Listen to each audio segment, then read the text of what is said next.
Hello বন্ধুরা, কেমন আছো তোমরা? আশা করি তোমরা অনেক ভালো আছো। তোমাদের মজা দেওয়ার জন্য আবারও একটি নতুন গল্প নিয়ে এলাম। আজকের গল্পটি খুবই মজাদার হতে চলেছে। আমি শিওর বলতে পারি গল্পটি শেষ পর্যন্ত শুনলে তোমাদের দাঁড়িয়ে যাবে। তাই ভিডিওটা শুরু থেকে শেষ পর্যন্ত দেখার অনুরোধ রইল। তাহলে কথা না বাড়িয়ে এবার আসল ঘটনা আসি। আমি সাজেদুল ইসলাম পল্লব, সবাই আমায় পল্লব নামেই চিনে। বয়স 25, উচ্চতা 5 ফুট 8 ইঞ্চি। 6 বছর আগে সেনাবাহিনীতে ভর্তি হয়েছি, বর্তমান পোস্টিং হয়ে যশোরে। আমাদের বাড়ি দিনাজপুর। বাড়িতে মা আর ছোট একটা বোন আছে। বাপ মহিদুল ইসলাম অনেক আগে মারা গেছে। আমি তখন ক্লাস 10-এ পড়ি আর ছোট বোনটা 6-এ পড়ে। তখন থেকে মা নিজে সংগ্রাম করে সংসার চালিয়েছে। ঘরে বসে সেলাই মেশিন দিয়ে মানুষের কাপড় বানিয়ে বানিয়ে আমাদের ভরণ পোষণ করেছে। কিছু চাষের জমি ছিল, তা চাষ করে আমাদের সংসার চলত। না তো আমার চাচা কাকারা যেমন হারামি এক মুঠো ভাত তুলে দেওয়ার মানুষ ছিল না। নানা নানি দাদা দাদি অনেক আগেই মারা গেছেন। মামা মামিরা আত্মীয় স্বজনরা কিছুটা সহযোগিতা করেছে, তাও না করার মতো। সাহায্য করেছে যাতে মা যা সম্পত্তি পেত ভাগে তা লিখিয়ে নিতে পারে। আমার সহজ সরল মা তা দিয়েও দিয়েছে। যা হোক, আমি কলেজে ভর্তি হয়েছি কেবলই, এমন সময় শুনলাম সেনাবাহিনী লোক নিবে। মাকে বলে লাইনে দাঁড়িয়ে গেলাম। আমার নিজের উপর ভরসা ছিল, কারণ আমি মোটামুটি সব দিকেই পারফেক্ট ছিলাম।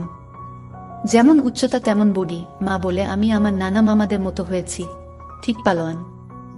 বাবা কাকারা তো এক একটা খাটো আর চিকন, কিন্তু সব কয়টা শুধু বোদের হাড্ডি। যাই হোক, ভালোই ভালোই টিকে গেলাম। বাড়িতে খুশির ঢোল বেজে উঠল। সবাই বলা বলি করল, যাক ছেলেটা চাকরিতে গেলে এখন যদি শেফালির কষ্ট দূর হয়। হ্যাঁ, আমি আমার মার কষ্ট দূর করার জন্য কোন দিকে না তাকিয়ে খেলাধুলা করার বয়সে চাকরিতে চলে গেলাম। গ্রামের বাড়ি হওয়াতে ভয়ের কিছু নেই, আশেপাশে তো চাচারা আছে। বোন রূপা আক্তার, বয়স 18, ইন্টার সেকেন্ড ইয়ারে পড়ে। বাবার মতো টিনে কাঠি। আমারই এমন মেয়ে পছন্দের না। জানি না অন্য ছেলেরা কিভাবে আমার বোনকে পছন্দ করবে। মা শেফালি বেগম, বয়স মনে হয় 42 হবে, দারুণ দেখতে, এখনো যুবতী মেয়েদের সাথে পাল্লা দিতে পারবে। ফর্সা লাল টকটকে, মার দীঘল কালো চুল, ঘন মেঘের ভেলা, এত ঘন লম্বা চুল যে তা সারা পিঠ বেয়ে কোমর ছড়িয়ে নিচে নেমে যায়। লাল টকটকে ঠোঁট আর টানা টানা চোখ, সব মিলিয়ে আমার কামনার নারী, আমার জন্মদানকারী বিধবা মা। যা চরম পাপ, যা কখনো পাওয়ার নয়। সবই জানি, সবই বুঝি, তারপরও মনের কোথায় যেন শেফালিকে নিয়ে স্বপ্নের নীড় রচনা করি। যেখানে মা নয় সে আমার শেফালি, শুধু শেফালি। আমার মনের এই গোপন চাওয়ার কথা শুধু আমি জানি। আমার সরকারি বেতনে মার রূপ যেন দিনকে দিন বেড়েই চলছে। মার গর্বে বুক সব সময় ফুলে থাকে। গ্রামে সব সময় আমার জয় জয়কার। 5 বছরে ভাঙা ঘর পাকা করেছি। এখন 4 রুমের বাড়িটা আমাদের শান্তির নিট। এবার ছুটিতে এসেই মা বায়না শুরু করলো আমার বিয়ে দিবে। কিন্তু আমার বিয়ের প্রতি কোনো মন ছিল না, যদিও এটা অনেক আগে থেকেই আমার বিয়ের কথা ভাবছে মা। আমি শুধু বারবার এড়িয়ে যাচ্ছি। আজ এ নিয়ে মার সাথে মুখ কালাকালি হয়ে গেল। মার এক কথা, রূপা বড় হয়েছে, বিয়ে দিতে হবে। এরই মাঝে কয়েকটা সম্বন্ধ এসেছিল। তার বিয়ে হয়ে গেলে সে একা একা কিভাবে থাকবে, হ্যান ত্যান কত কথা। আমি এসেছি শুনে ছোট মামা এলো। সারাদিন থেকে বিকেলে যাওয়ার সময় আমাদের সবাইকে নিয়ে যেতে চাইল। আমরা না যাওয়াতে জোর করে রূপাকে নিয়ে গেল। বলল 2 দিন পর মা বেটা গিয়ে বেরিয়ে আসবে আর রূপাকে নিয়ে আসবে। আমাকে আর মাকে নিয়ে যাওয়ার জন্য আর কি এমনটা করল। সন্ধ্যা থেকে আকাশটা মেঘলা হয়ে আছে দেখে বাইরে গেলাম না। না হলে 2 দিন থেকে এসে সন্ধ্যার পর বন্ধুদের সাথে আড্ডা মারতে বেরিয়ে পড়ি। আজ গেলাম না দেখে মাও খুব খুশি। গরম গরম পকোড়া ভেজে দিল। বিছানায় বসে মা বেটা মিলে আরাম করে খাচ্ছি। পল্লব, হুমা, কাউকে পছন্দ করিস? আমি মার মুখের দিকে তাকিয়ে মুচকি মুচকি হাসছি। বল না করিস? করলে এতদিন তুমি জানতে না, তবে হ্যাঁ, একজনকে খুব ভালো লাগে এবং এও জানি তাকে আমি পাবো না। কেন কেন পাবি না? আমার ছেলে কি দেখতে খারাপ? কোনো লাট সাহেবে বেটি সেরে? হা হা, তুমি দেখি রেগে গেলে। রাখবো না, এমন সোনার ছেলে আমার। আর কি না, বল তুই কে সে? বাদ দাও মা, আমার যাকে ভালো লাগে তার কথা দুনিয়ার কাউকে বলতে পারবো না, শুধু সৃষ্টিকর্তাকে ছাড়া। মা আমার এমন গম্ভীর কথা শুনে অবাক হয়ে চেয়ে রয়েছে। এটা কি কথা রে বাবা? আমাকে বলতে না পারিস তোর ভাবি মানে জামালের বুয়ের কাছে বলিস তুই? জামালের বুয়ের সাথে আমি অনেক ফ্রি ভাবে কথাবার্তা বলতাম, কিন্তু আমি মাকে বললাম তা না, তুমি আমার সবচেয়ে বড় বন্ধু, তোমাকেই যেহেতু বলতে পারছি না, সেখানে ভাবিকে বলতে গেলে তারা তো আমাদের শত্রু হবে, তাদের বলতে যাব কেন? তাহলে বল না, কে সে? কোথায় বাড়ি? কোন বাড়ির মেয়ে? মেয়েটি দেখতে কেমন? নাকি? আমি চুপ করে বসে রয়েছি, কোনো প্রশ্নের উত্তর দিচ্ছি না। মা অনেকক্ষণ আমার উত্তরের অপেক্ষা থেকে মুখ গোমড়া করে চলে গেল। ঘন ঘন বিদ্যুৎ চমকাচ্ছে, আকাশটা কালো হয়ে আছে, রাতের তারাগুলো না জানি কোথায় ডুব দিয়েছে। আমি জানালার গ্লাস খুলে দিয়ে ঠান্ডা হাওয়া গায়ে মাখছি, হাত বাড়িয়ে ব্যাগটা নিয়ে খুললাম, সিগারেটের প্যাকেটটা বের করে একটা ধরিয়ে টানছি। প্যাকেট রাখতে গিয়ে মোবাইলের বক্সটার কথা মনে পড়ল। রূপার জন্য যা যা এনেছিলাম সব দিয়েছি, শুধু মারগুলো দেওয়া হয়নি, চেয়েছিলাম দিতে, এমন সময় ছোট মামা এলো তাই আর দেওয়া হয়নি। নতুন অ্যান্ড্রয়েড সেট, মা খুব খুশি হবে। আরেক বক্সে একটা স্বর্ণের চেইন। মার যেটা ছিল সেটা আমার এসএসসি ফর্ম ফিলআপের সময় বিক্রি করে দিয়েছিল। তখন থেকে মার গলা খালি, আরো কয়েকটা জিনিস আছে মার জন্য। আয় খেয়ে নে, ঝড় আসতে পারে, কারেন্ট চলে গেলে খেতে ঝামেলা হবে। আমি তাড়াতাড়ি সিগারেটটা জানালা দিয়ে বাইরে ফেলে দিয়ে, হা দাও। কি লজ্জা, মা সিগারেট খেতে দেখে নিল, জানে আমি খাই তবে এভাবে দেখেনি কখনো। ঘরে বসে সিগারেট খাওয়াটা ভুল হয়ে গেছে, সারা ঘরে সিগারেটের ধোঁয়া। মা বেটা খেয়ে দিয়ে উঠলাম। তারপর আমি মাকে বললাম, মা আমার রুমে এসো তো একটু। মা বলল, তুই যা, আমি থালা বাসনগুলো গুছিয়ে আসছি। আমি রুমে এসে শুয়ে রইলাম। মা 20 মিনিট পর হাত মুছতে মুছতে এলো। কিরে বাবা? আমি উঠে মায়ের হাত ধরে খাটে নিয়ে বসালাম। ব্যাগ থেকে এক এক করে শাড়ি, ব্লাউজের কাপড়, ছায়ার কাপড়, একটা বাদুর বোরকা, দুটো ওড়না, একটা শীতের জামা, চাদর ও একটা প্যাকেট দিলাম। প্যাকেটটা দিলাম ভয়ে ভয়ে, কারণ ওতে দুশের ছোট জামা কাপড় আছে, জানি না দেখার পর কি বলবে। এত কিছু কি জন্য এনেছিস? তোর কি বুদ্ধি শুদ্ধি হবে না কখনো? প্রতিবারই এত কিছু আনা লাগবে? আহ থামো তো তুমি, যা লাগে তা আনবো না। এটাতে কি রে? না, ওটা এখন খুলবে না, তোমার ঘরে গিয়ে খুলবে, আর প্লিজ রাগ করবে না। কি আছে এতে? তা তুমি খুলে দেখে নিও।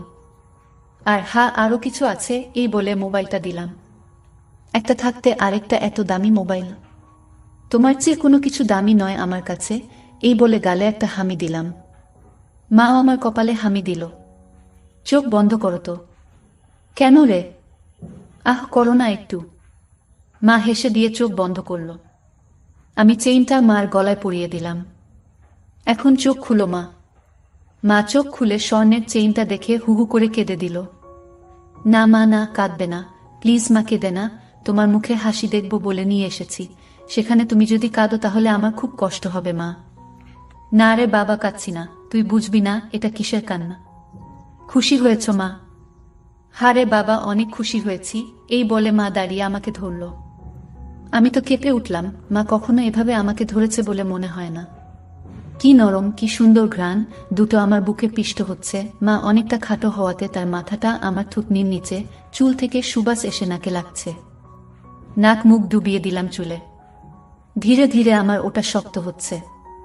মন চাচ্ছে হাত দুটো আরেকটু নিচে নিয়ে রাখি, তবে সাহস পাচ্ছি না। আমার মা যা রাগী মানুষ, ছোটবেলায় কত বেতপিটা করেছে তার হিসাব নেই। মার মুখটা দুহাত দিয়ে ধরে কপালে একটা হামি দিলাম। আর কখনো কাঁদবে না মা, আমি যেন তোমার চোখে পানি না দেখি। আচ্ছা বাবা, আর কাঁদবো না। তো যাও, লাল তাঁতের শাড়িটা পরে দেখাও তো, দেখি কেমন লাগে আমার মাকে।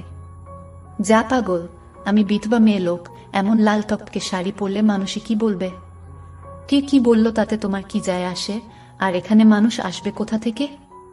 মানুষ ওর সামনে না পড়তে চাইলে পড়ো না, এখন আমাকে তো পরে দেখাও। আমার খুব মন চাইছে সাজুগুজু করে কেমন লাগে দেখতে। তাই আমার বাবা এনেছে, আর আমি পরবো না তা কি হয়? তবে মানুষের সামনে কখনো পড়তে বলিস না রে।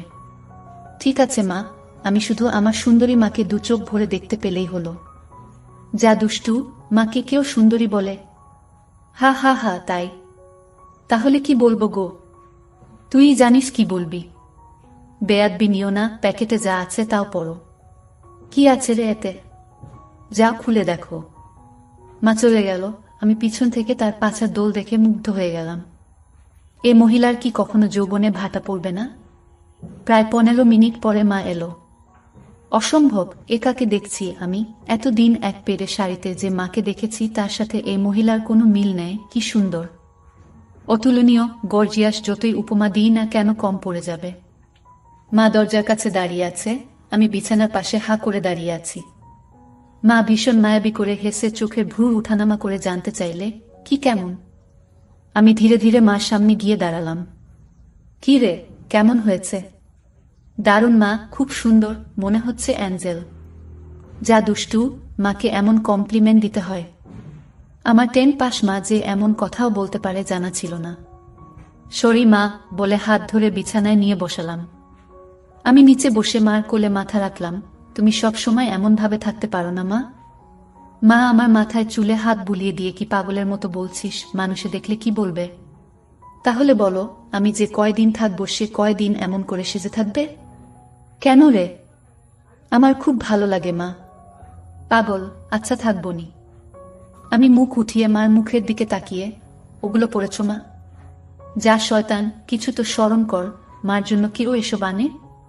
জানি না মা কেউ আনে কিনা, তবে বাবা থাকলে হয়তো আমিও আনতাম না। সে নেই দেখে মনে হলো আমার মার তো ভালো মন্দর খোঁজ রাখার কেউ নেই, তাই নিজেই রাখি। রাগ হয়েছ মা? না, রাগ হয়নি, কিন্তু আর আনিস না। কেন মা, পছন্দ হয়নি নাকি সাইজে হয়নি? সব ঠিক আছে, তবে তবে কি মা? মা লজ্জায় মুখ ঘুরিয়ে নিয়ে, তুই এনেছিস ভাবলে পড়তে শরম করে রে। আজ থেকে আমাকে ছেলে নয় বন্ধু ভাববে, তাহলে আর শরম করবে না, হবে মা আমার বন্ধু। যাহ পাগল, সমবয়সী না হলে কি বন্ধু হওয়া যায়? এ যুগে ওসব পুরনো কথা মা। তাই বলে মা ছেলে? হ্যাঁ মা ছেলে, এতেই তো ভালো, একে অপরের কাছে আসা যায়। তুই অনেক বড় হয়ে গেছিস দেখি, কি সুন্দর কথা বলছিস। তা তো অবশ্যই, কয়দিন পর তোমার ছেলে 2nd লেফটেন্যান্ট অফিসার হবে। খুব ভালো হবে রে বাবা, খুব ভালো হবে। এমন সময় বিদ্যুৎ চলে গেল।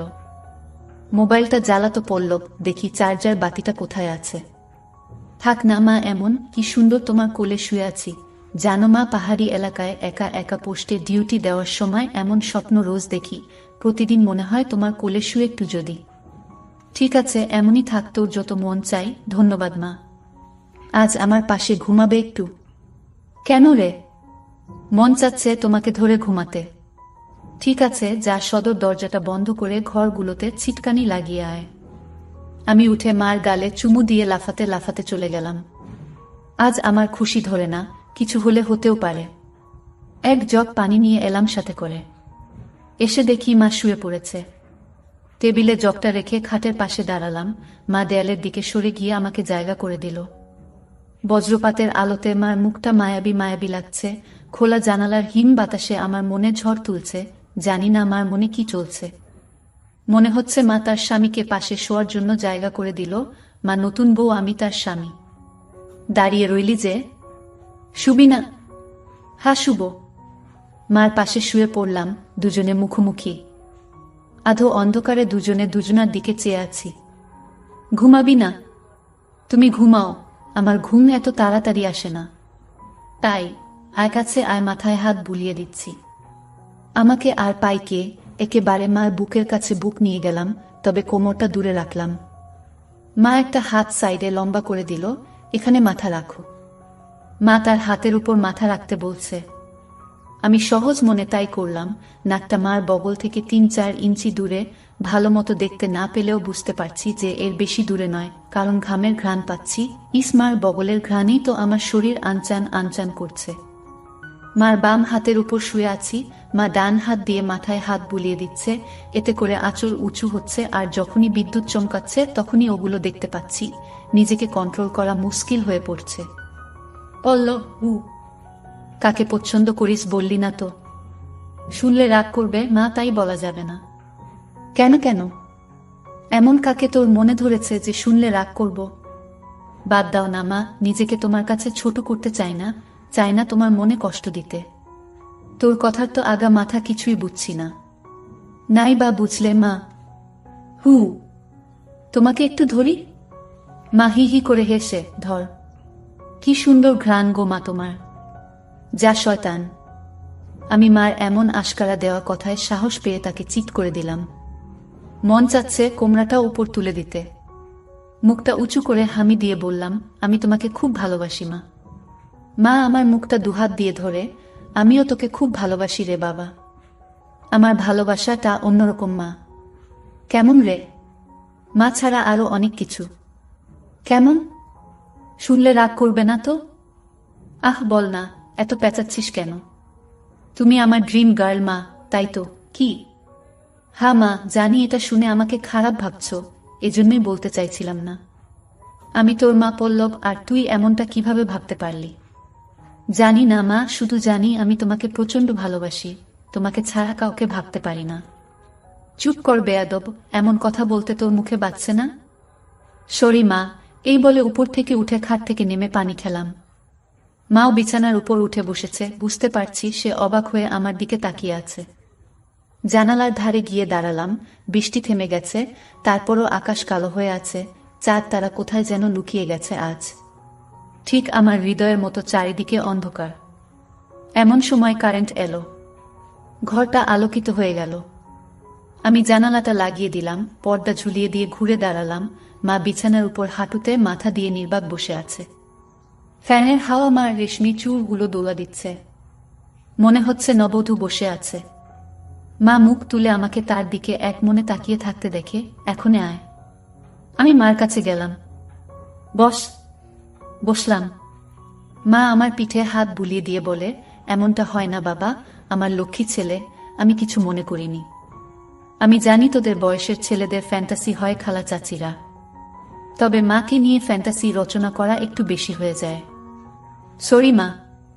আমার ভোলি ভালি মা যে এতটা বুঝে, এতটা পোক্ত আমার জানাই ছিল না, এত অনেক শেয়ানা।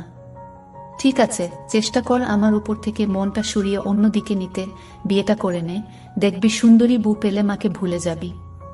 আমি মাথা নিচু করে পারবো না মা, প্লিজ। নিজের সাথে অনেক লড়াই করেছি, আমি ক্লান্ত মা, কিছুতেই তোমাকে মন থেকে সরাতে পারি না।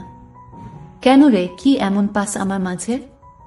আমি মুখ তুলে মার মুখের দিকে তাকিয়ে, জানি না মা, শুধু জানি তুমি আমার সব, তোমার কথা চিন্তা করলেই আমার কি তোর? পাগল হয়ে যায় মা। মা মুচকি হেসেও কিছু না, এই জিনিসের প্রতি টান একটু বেশিই হয়। আমি তো বুড়ি হয়ে গেছি, তুই যেমনটা ভাবিস তেমনটা আমি আর নেই। মার এমন কথা শুনে আমি কেঁপে উঠলাম। মা কি ইশারায় আমাকে বুঝালো যে তার জিনিসপত্র আর আগের মতো নেই, দেখলে আমার পছন্দ হবে না? দেখ বাবা, এক একজনের এক একজনকে ভালো লাগে, তাই বলে কি তাকেই নিজের করে পেতে হবে এমন কোনো কথা আছে? অন্য কোনো মা হলে এসব কথা শোনার সাথে সাথে চিৎকার চেঁচামেচি করে বাড়ি মাথায় তুলত। আমি কিন্তু তা করছি না, কারণ তুই আমার একমাত্র ছেলে, নারী ছেঁড়া বাঁধন, আমি তোকে অনেক ভালোবাসি। তাই বলছি, আমার ভালোবাসার মর্যাদা রাখতে বিয়ে করে নে বাবা, দেখবি ধীরে ধীরে আমার থেকে মন বোমার দিকে চলে গেছে। ধন্যবাদ মা, তুমি আমার কথা মন দিয়ে শুনেছ এবং যুক্তি দিয়ে ভালো মন্দের বিচার করেছ বলে। তবে লজ্জা না করে বলছি মা, এর আগেও আমি দু একটা মেয়ের সাথে মিশেছি, তারা শুধু সুখ পেয়েছে আমার কাছে, আদর ভালোবাসা একটুও পাইনি আমার কাছ থেকে। এমনকি আমার নিজেরও হয় না যতক্ষণ চোখ বন্ধ করে তোমাকে না ভাবি, যখন সে মেয়ের জায়গায় তোমাকে কল্পনা করি তখন আমি আর নিজের মাঝে থাকি না, সুখের সাগরে ভেসে যাই কেবলমাত্র তখনই হয় আমার। তুই তো অনেক দূর এগিয়ে গেছিস তাহলে। আমি অনেক আগে থেকেই বুঝতে পেরেছিলাম যে আর চোখে লুকিয়ে লুকিয়ে আমাকে দেখিস। ভাবতাম শয়তান ছেলে পুলে, আর একটু বড় হলে সমবয়সী মেয়েদের সাথে মিশলে ঠিক হয়ে যাবে, কিন্তু এখন দেখছি তা না, তোর দেখি বয়স্ক মহিলাদের ভালো লাগে। এতক্ষণ মার সাথে এত খোলামেলা কথা বলতে পেরে নিজেকে অনেক হালকা লাগছে। সাহস করে মাকে ধরে শুইয়ে দিলাম। মা চুলে হাত বুলিয়ে দিচ্ছে। আমি তাহলে কি করব মা? সেটাই তো ভাবছি। যেটাই ভাবো মা, আমার মতো পরিবর্তন হবে না। মানে কি? মানেটা তুমি ভালো করেই জানো। মার কণ্ঠে এবার সত্যি সত্যি রাগের আওয়াজ পেলাম। তাই বলে সারা জীবন বিয়ে করবি না, নাকি ছেলে হয়ে মাকে বিয়ে করতে চাস? মা যে এমন কথা ঠাস করে বলে বসতে পারে তা আমি চিন্তাই করিনি। আমি বললাম, বিয়ে না করতে পারলেও তো তুমি আমার হতে পারো। এটা কি মামা বাড়ির আবদার নাকি? ছি ছি পল্লব, এমনটা বলতে তোর মুখে বাঁধল না? তাহলে সারা জীবন ছেলেকে এভাবেই দেখতে পাবে মা। তোমার এই পল্লব কখনো বিয়ে করবে না। মার চোখে জল টলমল করছে। আমি হাত দিয়ে তা মুছিয়ে দিলাম। আমি তো এমন কিছু করিনি মা, তাহলে তুমি কাঁদছো কেন? আমরা দুজন জাস্ট আলাপ করছি। মা অনেকক্ষণ চুপ থেকে শুন বাবা লজ্জা শরমে মাথা খেয়ে বলছি, তোর কষ্ট আমি দেখতে পারবো না। আর বয়স্ক মহিলাদের কাপড় চোপড়ের উপর থেকেই কেবল ভালো লাগে, খুলে নয়। তুই যদি চাস তাহলে আমাকে সেভাবে একবার দেখে নে, তাও তুই মতো পরিবর্তন করো। তবে শুধু দেখতে পাবি, কিছু করতে পারবি না। মার মুখে এমন কথা শুনে আমি আর দুনিয়াতে নেই। বল রাজি? আর যদি আমি দেখে আরো বেশি আকর্ষণ অনুভব করি তাহলে? আমি বলতে চেয়েছি যে আজ আমাকে দেখো, আর আগেও তো তুই অন্যদের দেখেছিস, তাহলেই তফাৎটা বুঝতে পারবি। আমার মনে হচ্ছে আমার মতো মার মনের ভিতরেও কিছু আছে, নয়তো দেখার কথা আমি তো কিছু বলিনি। মা নিজ থেকে দেখতে দিতে চাইছে যে। রাজি? হ্যাঁ রাজি। যা বড় লাইটটা বন্ধ করে ছোট লাইটটা জ্বালিয়ে আয়। মনে মনে ভাবলাম, কি সৌভাগ্য, আজ তো আমার পোয়া 12 লেগে গেছে। নীল বাতিটা জ্বালিয়ে খাটের পাশে দাঁড়িয়ে রইলাম। মা উঠে দাঁড়ালো। ধন্যবাদ মা, আমার স্বপ্ন পূরণ করার জন্য। তোর জন্য আমি সব পারি রে, শুধু কথাদের সব দেখে নিয়ে মাকে ভুলে যাবি না তো, বা ভুল বুঝবি না তো? কি বলছো মা? তুমি আমার মা, আমার স্বপ্নের রানী, আমার ফ্যান্টাসির জগৎ, সব কিছুই তুমি। তোমাকে ভুলে গেলে তো নিজেকেই ভুলে যাওয়া হয়। কথা দিলাম মা, জীবন থাকতে তোমার অবাধ্য হব না। ভুল বুঝা বা ভুলে যাওয়া তো দূরের কথা। আমি বললাম, কিছু মনে করো না মা, আমি কি ছুঁয়ে দেখতে পারবো? মা আমার চোখের দিকে তাকিয়ে, আমি তোর মা পল্লব। হ্যাঁ মা, তুমি আমার মা এবং আমার রানীও। আমার আবদার শুনে মা শেষ পর্যন্ত রাজি হয়ে গেল। তারপর মা বলল, আমি তোর সব আশা পূরণ করব, তবে একথা পৃথিবীর কেউ যেন জানতে না পারে। আমি বললাম, ঠিক আছে মা, একটা শুধু তুমি আর আমি ছাড়া পৃথিবীর কেউ জানতে পারবে না। মা আমার কথা শুনে বিশ্বাস করলেন এবং আমার সব আশা পূরণ করল। কিন্তু আজ আমি তোমাদের সব সত্য কথা বলে দিলাম, কিন্তু এসব সত্য কথা কেউ কাউকে কখনোই বলে না। প্লিজ বন্ধুরা, গল্পটি ভালো লাগলে সামিয়া ব্লগ চ্যানেলটি সাবস্ক্রাইব করে দিও।